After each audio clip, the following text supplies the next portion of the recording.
Salam sejahtera, saudara-saudaraku yang kami kasihi dalam nama Tuhan Yesus Kristus. Semoga semuanya sehat dan tidak kurang satu apapun hari ini. Baik saudaraku, kita akan menyatu dengan firman Tuhan, namun kita akan awali dengan penyerahan diri kepada Tuhan. Kita saat teduh sejenak.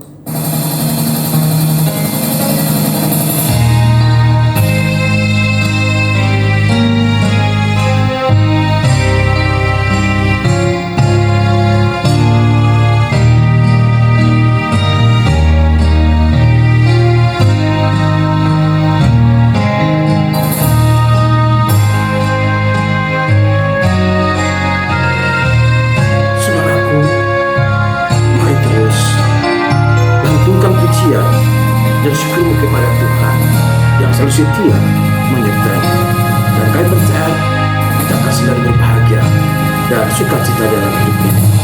Baiklah, saatnya kita akan masuk dalam berita keselamatan, berita kemuliaan dan sukacita untuk kita sekarang. Namun kita dihantar terlebih dahulu pada nyanyian pujian Hatiku Memuliakan Engkau, dipuji Rohak Kondoho.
Sungguh-sungguh muliakanlah Tuhan dalam hidupmu. Percayalah, semua akan digenapi Tuhan dalam segala kebutuhan hidupmu. Dia baik dan sungguh baik kepada setiap orang, dan pastinya kita sukacita dan dipenuhkan di dalam Dia yang di surga.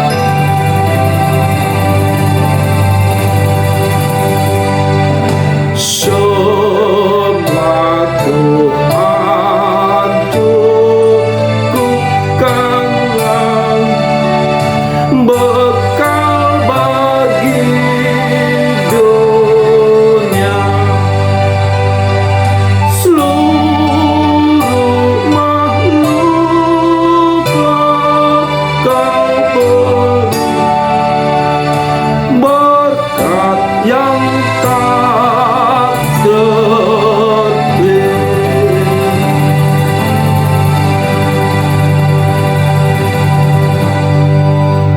Damai sejahtera yang dari Allah Bapa yang melampaui segala akal, itulah memelihara hati dan jiwamu di dalam Kristus Yesus Tuhan kita.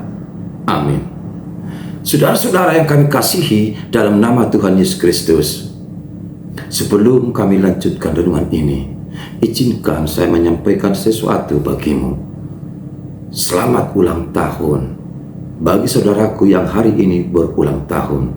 Sehat, panjang umur, happy birthday, Tuhan Yesus memberkati.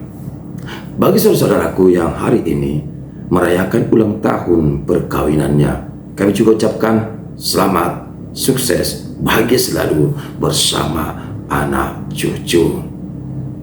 Bagi saudaraku yang sedang bergumul dengan sakit penyakitnya, kami sarankan selalu kuat, sabar menghadapinya.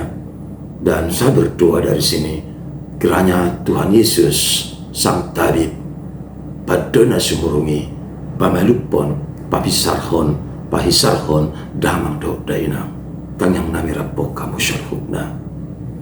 Amin. Baik, saudaraku, kita kembali pada renungan hari ini, tepatnya hari Senin, tanggal 17 Juli 2023. Dalam surat Rasul Paulus kepada saudara yang masih muda bernama Timotius, pada 2 Timotius 1 ayat 7, demikian dikatakan di sana.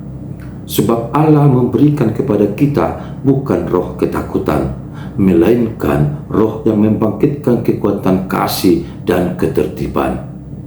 Adilo debatado tuhita todi hagugon, todi haholongon, todi pangarajo diri, dada todi hatahuton.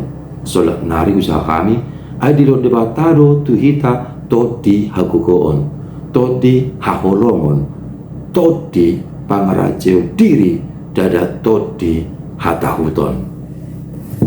Demikian firman Tuhan untuk kita renungkan bersama-sama. Saudaraku yang kami kasihi, dalam nama Tuhan Yesus, semuanya pasti sehat dan tidak kurang satu apapun. Namun ada sebuah hal yang kami sampaikan untuk kita hari ini. Kira-kira apa yang mau kami sampaikan? Yang pertama, hidup adalah perjuangan.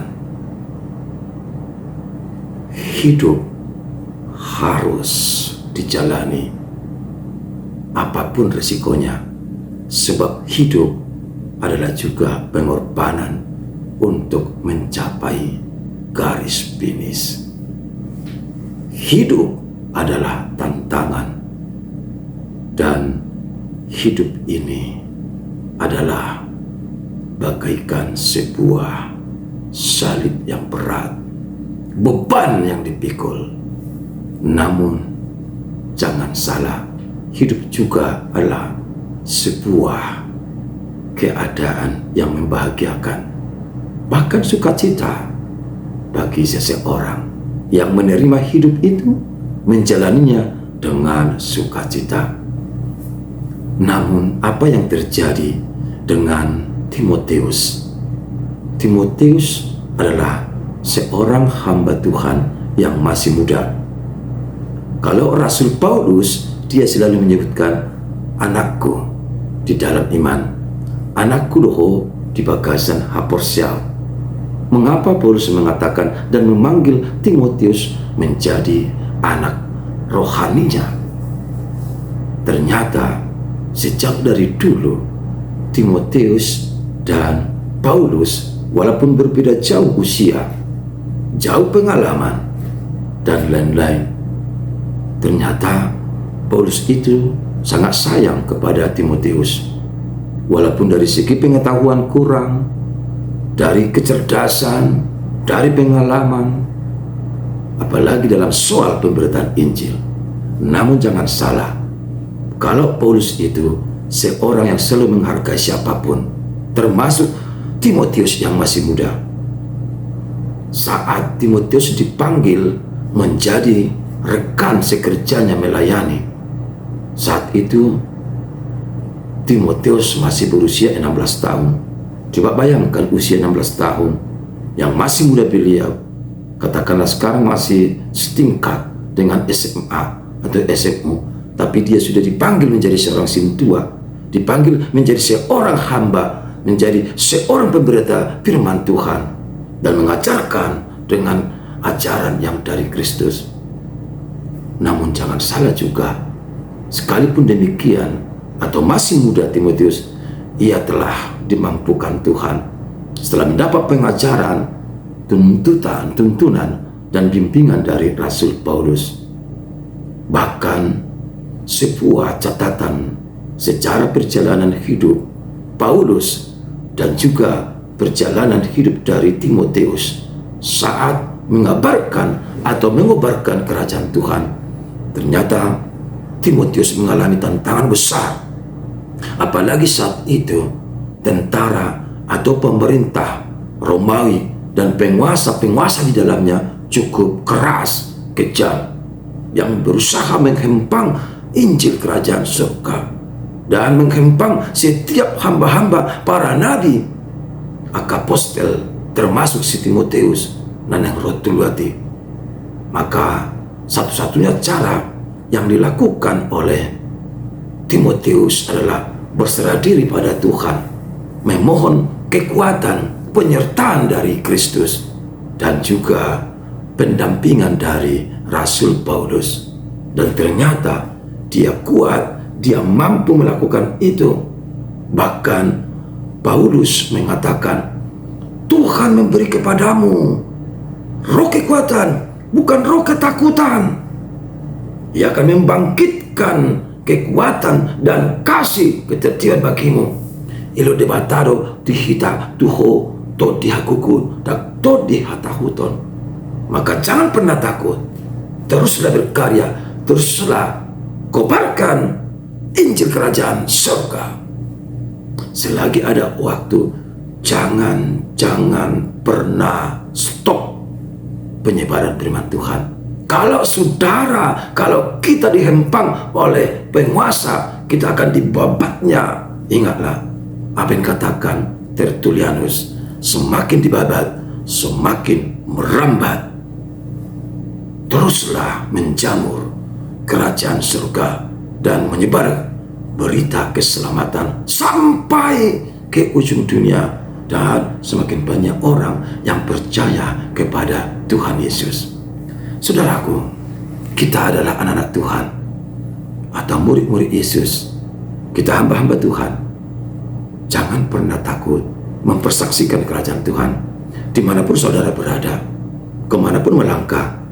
Ingat, tugas kita adalah membawa nama Kristus dan berita kebenaran dari Tuhan ke segala makhluk.